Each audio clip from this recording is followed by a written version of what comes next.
السلام علیکم ورحمۃ اللہ وبرکاتہ۔ سوال ہے کہ کیا عورت قربانی کا جانور یا کسی دوسری غرض سے جانور ذبح کر سکتی ہے؟ نیز عورت کے ذبح کا حکم کیا ہوگا؟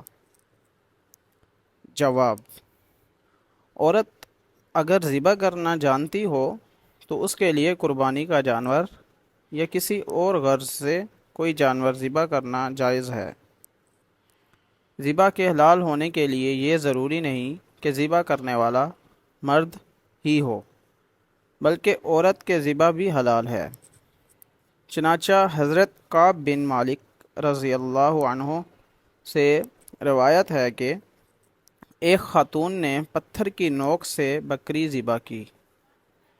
رسول اللہ صلی اللہ علیہ وآلہ وسلم اس کے بارے میں دریافت کیا گیا کہ آپ نے اس کے کھانے کا حکم دیا۔ جزاک اللہ خیرا۔